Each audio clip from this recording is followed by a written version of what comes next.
Hello दोस्तों, स्वागत है आपका हमारे यूट्यूब चैनल बोध से संबोधि में। सबसे पहले मैं समस्त जड़ और चेतन में विद्यमान सृजन के स्रोत को सादर प्रणाम करता हूँ। दोस्तों, निर्वाण षटकम पर आने वाली वीडियोस की श्रृंखला में यह हमारा 5वां वीडियो है। जैसा कि हमने हमारी पिछली वीडियोस में देखा कि निर्वाण षटकम, जिसे आत्म षटकम भी कहते हैं, वह श्रीमद् आदि शंकराचार्य जी द्वारा रचित एक अत्यंत प्रभावशाली रचना है।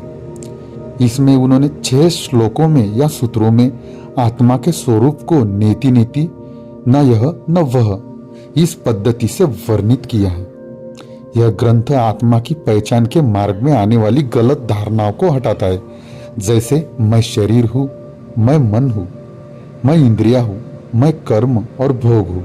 ऐसी गलत धारणाओं का निषेध कर अंत में वह वास्तविक आत्म स्वरूप को सिद्ध करते हैं। चिदानंद रूप शिवोहम शिवोहम, मैं चैतन्य हूँ और आत्म स्वरूप हूँ, मैं शिव हूँ। इस प्रकार से निर्वाण षटकम को हम श्लोक दर श्लोक, पंक्ति दर पंक्ति समझने जा रहे हैं। जैसा कि हमने पहले बताया है कि निर्वाण षटकम में कुल 6 श्लोक है और प्रत्येक श्लोक में 4 पंक्तियां होती है। पहले 3 पंक्तियां यह स्पष्ट करती है कि जो कुछ भी हम सामान्यता स्वयं को मानते हैं वह वास्तव में हमारा वास्तविक स्वरूप नहीं है। यह शैली नेति नेति के माध्यम से प्रकट की गई है।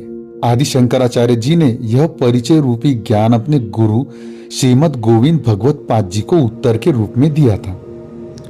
जो प्रत्येक सूत्र की चौथी पंक्ति है वह समान है, यानी एक जैसी है, जो कि है सच्चिदानंद स्वरूप की घोषणा। चिदानंद रूपम शिवोहम शिवोहम। दोस्तों, पिछले चौथे एपिसोड में, जिसमें 5 भाग या उप एपिसोड शामिल है, हमने पहले श्लोक की पहली पंक्ति, जो कि है मनोबुद्धि अहंकार चित्तानि नाहम, का गहन अर्थ समझा था। इन सभी प्रकरणों में हमने जाना कि मन, बुद्धि, चित्त, अहंकार क्या है और क्यों यह हमारा वास्तविक स्वरूप नहीं हो सकते।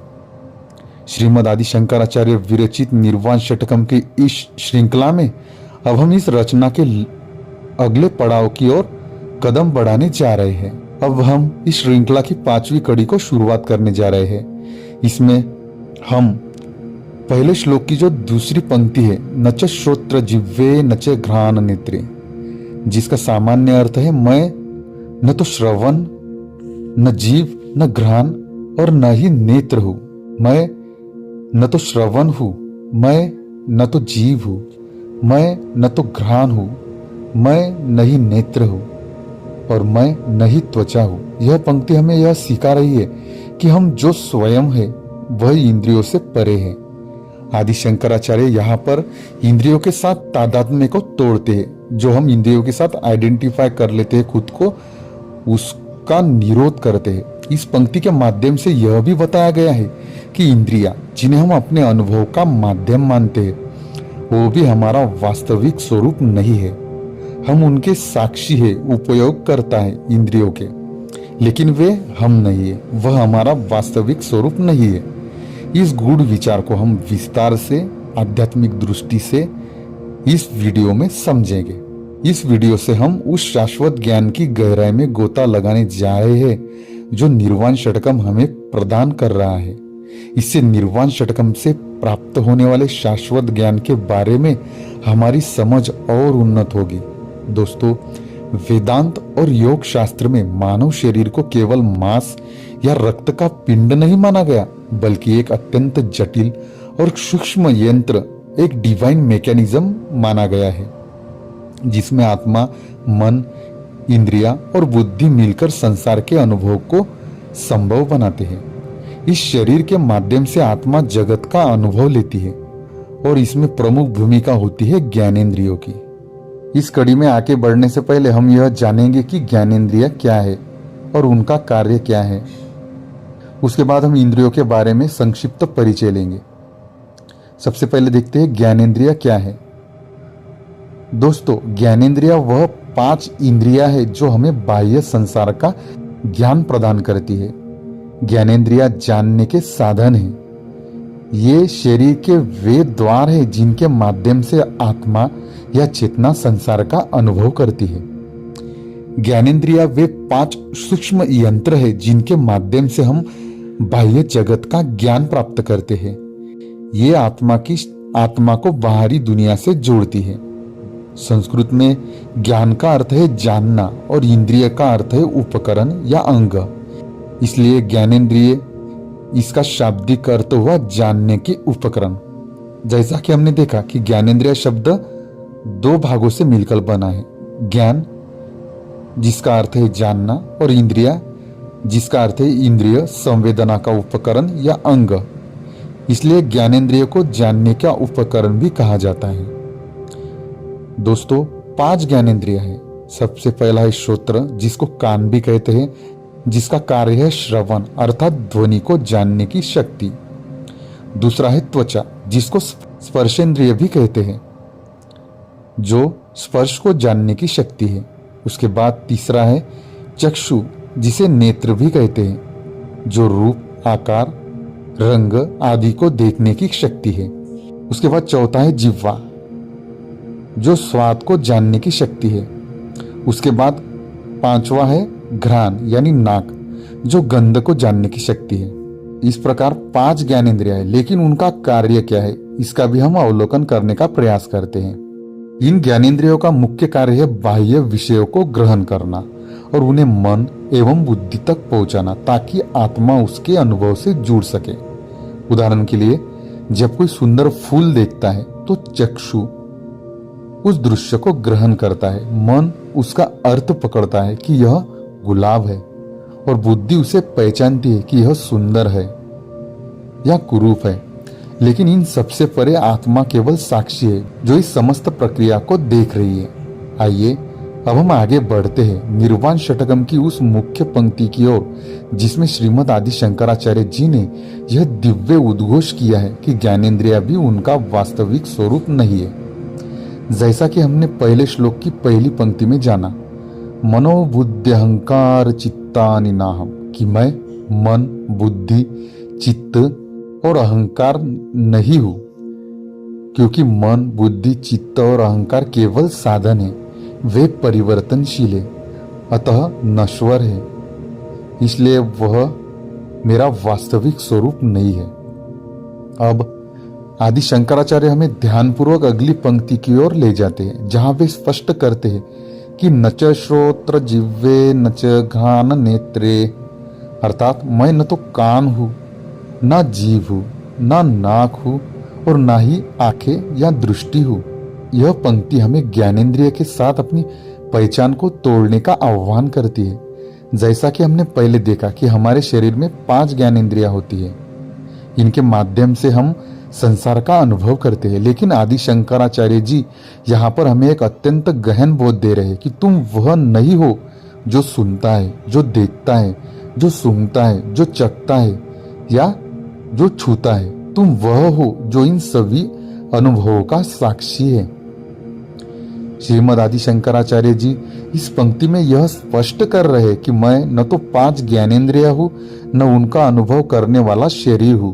आइए इसे अब संक्षेप में समझने का प्रयास करते हैं। सबसे पहले देखते हैं श्रोत्र जो कि श्रवण इंद्रिय है, वह कैसे आपका वास्तविक स्वरूप नहीं है।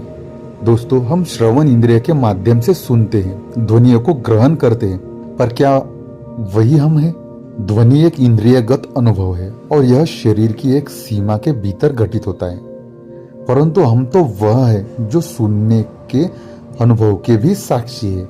ध्वनि आती है और जाती है, जो आपका वास्तविक स्वरूप है वह तो स्थिर रहता है। उसके बाद जो जिह्वा होती है या जीभ होती है, उससे हमें स्वाद का अनुभव होता है। जब शरीर सोता है तब यह स्वाद भी लुप्त हो जाता है, परंतु मैं तो बना रहता है। स्वाद का अनुभव अस्थायी है, जो कि बदलता रहता है, और जो बदलता है वह आपका वास्तविक स्वरूप नहीं हो सकता। आपका वास्तविक स्वरूप जिसको कि हम आत्मा भी कहते हैं, वह तो नित्य है, शुद्ध है और अपरिवर्तनीय है। उसके बाद जो घ्राण यानी नाक है, उससे हमें गंध का अनुभव होता है। गंध का अनुभव भी मन और इंद्रियों का खेल है।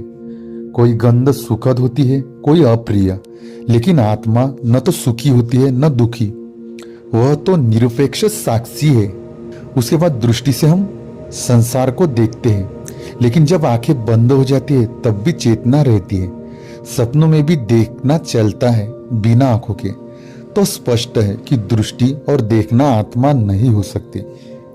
उसके बाद अंत में त्वचा या स्पर्श शरीर से जुड़ा है। गर्मी, ठंडक, सुख दुख, ये सभी स्पर्श अनुभव शरीर के जरिए होते हैं, लेकिन आत्मा इनसे प्रभावित नहीं होती। वह अछूता रहती है। मैं वह भी नहीं हूं जो महसूस करता है, मैं वह हूं जो इन सबके पार है। अगर हम आध्यात्मिक दृष्टि से इसका विवेचन करें तो हमें यह समझ में आता है कि ये इंद्रियां स्वयं ज्ञान नहीं देती, ये केवल माध्यम है। जिस प्रकार से आंखें कैमरा है परंतु कैमरा देखने वाला नहीं है, ठीक वैसे ही इंद्रियां स्वयं ज्ञाता नहीं है। ज्ञाता तो आत्मा है जो इनके द्वारा केवल अनुभव लेती है। दूसरी बात, इंद्रियां बदलती है, आत्मा नहीं बदलती। आपका वास्तविक स्वरूप अपरिवर्तनशील है। बचपन, युवावस्था, वृद्धावस्था में इंद्रियों की क्षमता घटती या बढ़ती है, पर आत्मा की साक्षी शक्ति नित्य और अपरिवर्तनीय रहती है।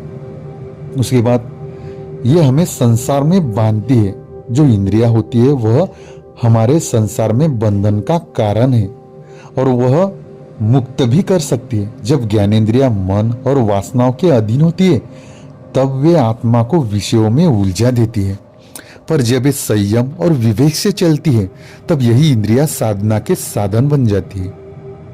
उसके बाद ज्ञान का जो मूल स्रोत है वह आत्मा है, ना कि आपकी इंद्रियां।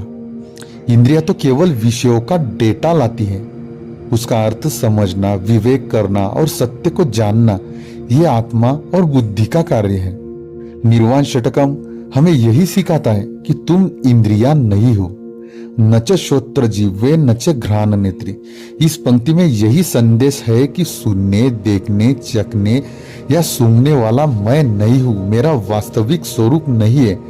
ये तो केवल उपकरण है, ज्ञानेंद्रिया तो केवल साधन है या माध्यम है।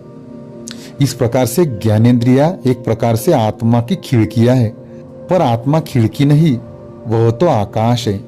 इंद्रिया वृत्ति है, आत्मा शांति है। इंद्रिया गति है, आत्मा अचल है।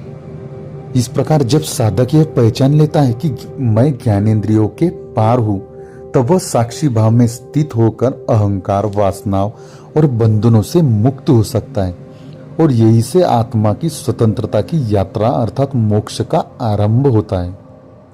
इन 5 ज्ञानेंद्रियों के माध्यम से यह दर्शाया गया है कि जो कुछ भी हम अनुभव करते हैं, चाहे वह देखना हो, सुनना हो, स्वाद लेना हो, सूंघना हो या स्पर्श करना, वे सभी अनुभव है, आपका वास्तविक स्वरूप नहीं है। आपका वास्तविक स्वरूप इन सबसे परे है। वह न तो देखता है, न सुनता है, न सूंघता है, न स्वाद लेता है, न स्पर्श करता है, फिर भी वह इन सभी अनुभवों का साक्षी है। आदि शंकराचार्य हमें एक एक करके यह बता रहे हैं कि हम न शरीर है, न मन है, न बुद्धि है, न अहंकार है, और अब हम न ही इंद्रिय है जो शरीर और मन को अनुभव कराती है। ये सब अनात्मा है, इनसे हमारा वास्तविक स्वरूप अलग है। हम साक्षी है जो सब अनुभव करता है, लेकिन खुद किसी अनुभव का भाग नहीं बनता। यह पंक्ति हमें यह समझाने के लिए है कि जिन इंद्रियों के माध्यम से हम अनुभव करते हैं वे हमारा वास्तविक स्वरूप नहीं है। इसको अगर और गहराई से हमें समझना है तो सबसे पहले हमें यह देखना होगा कि इंद्रियों से क्या तात्पर्य है, जिससे हम देखेंगे कि इंद्रिया क्या है और इसका आध्यात्मिक दृष्टिकोण से विश्लेषण करने का प्रयास करेंगे। दोस्तों, इंद्रिय शब्द का मूल अर्थ क्या है, यह सबसे पहले हम देखते हैं। इंद्रिय शब्द इंद्र धातु से निकला है, जिसका अर्थ है शक्ति या सामर्थ्य। इसलिए इंद्रिय का सामान्य अर्थ है वह शक्ति जिसके द्वारा मनुष्य बाह्य संसार से ज्ञान या अनुभव प्राप्त करता है या उस पर क्रिया करता है। इंद्रिय शब्द का उपयोग भारतीय दर्शन, योग, आध्यात्मिक शास्त्रों में विशेष रूप से किया जाता है। यह न केवल शारीरिक अंगों को दर्शाता है बल्कि ये इंद्रिया आत्मा और बाह्य जगत के बीच संपर्क का साधन है।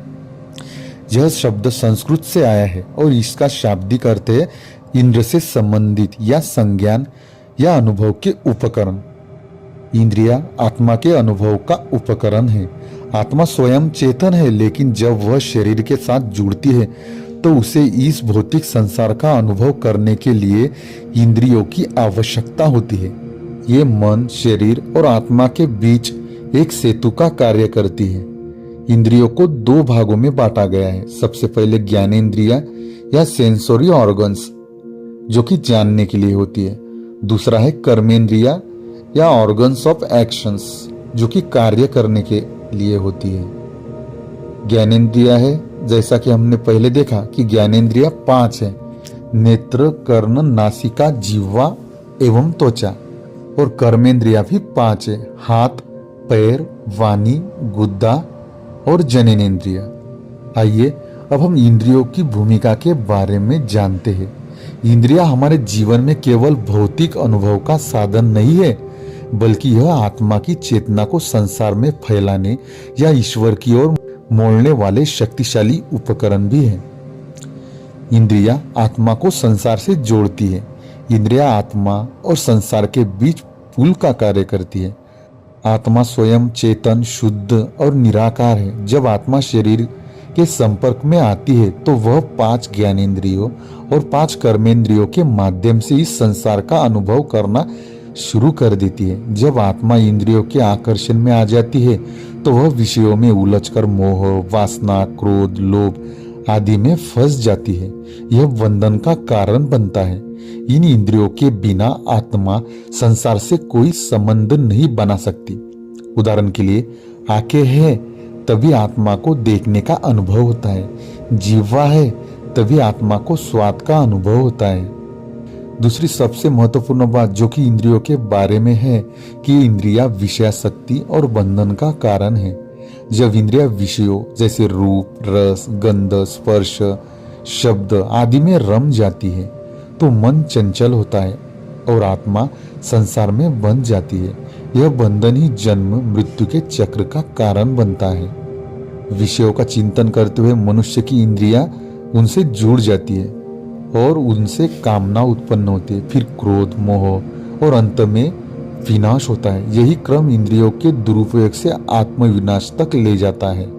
उसके बाद इंद्रिया जो है साधना और मोक्ष का माध्यम भी है। जब साधक इंद्रियों को संयमित करता है, मन को भीतर की ओर खींचता है और इंद्रियों को ईश्वर, ध्यान, भक्ति आदि में लगाता है तो वही इंद्रिया आत्मा को मोक्ष की ओर ले जाती है।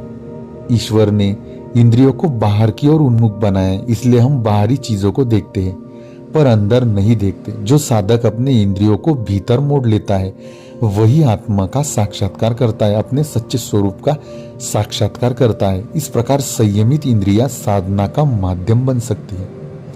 यदि साधक इंद्रियों को संयमित करता है तो वही इंद्रियां ध्यान, सेवा, भक्ति, ज्ञान का माध्यम बनती है। इस प्रकार आत्मा ईश्वर से या अपने सच्चे स्वरूप से जुड़ सकती है। महर्षि पतंजलि जी के अष्टांग योग में भी प्रत्याहार वह अवस्था है जहाँ साधक अपनी इंद्रियों को विषयों से हटाकर भीतर की ओर खींच लेता है। प्रत्याहार, जिसको इंद्रिय निग्रह भी कहते हैं, इंद्रियों को उनके विषयों से हटाकर भीतर की ओर मोड़ना है। यह योग का 5वां अंग है जिसमें मनुष्य अपनी इंद्रियों को बाहरी आकर्षणों से हटाकर आत्मचिंतन एवं ध्यान की ओर केंद्रित करता है। जैसे आंखें ईश्वर के रूप का ध्यान करे, जो हमारे कर्ण या कान है वह सत्संग, कीर्तन या मंत्र सुने, जो जीव है वह नाम जप करे, संयमित भोजन ले और जो त्वचा है वह सेवा और स्पर्श संयम रखे। जब इंद्रिया योग में लगती है तब आत्मा को वास्तविक शांति, आनंद और ईश्वर की अनुभूति होती है। इस प्रकार जो आपकी इंद्रिया है वह बंधन का भी कारण है और साधन का भी। भोग में लगी इंद्रिया आत्मा को संसार में बांधती है और संयमित साधना में लगी इंद्रिया आत्मा को अपने वास्तविक स्वरूप से जोड़ने का साधन बनती है या माध्यम बनती है। इस प्रकार इंद्रिया केवल शारीरिक अंग नहीं बल्कि आत्मा की जागरूकता को संसार से जोड़ने वाला माध्यम है। जब ये इंद्रिया विषयों की ओर आकर्षित होती है तो आत्मा बन जाती है, इस जन्म मरण के चक्र में फंस जाती है और जब इन्हें ईश्वर की ओर मोड़ा जाए तो मुक्ति का मार्ग खुलता है। आध्यात्मिक साधना का भी यही मूल है कि इंद्रियों पर विजय पाया जाए। लेकिन इंद्रिया अकेले कुछ नहीं कर सकती जब तक मन उसके साथ न जुड़ा हो। मन ही इंद्रियों का मुख्य नियंता है। उदाहरण के लिए जब हम ध्यान में होते हैं और कोई जोर से आवाज करता है, कान सुनते हैं, पर अगर मन उस ओर नहीं है तो हमें वह आवाज सुनाई नहीं देती। इसलिए शास्त्रों में कहा गया है, इंद्रिया मन की दास है और मन बुद्धि का सेवक है।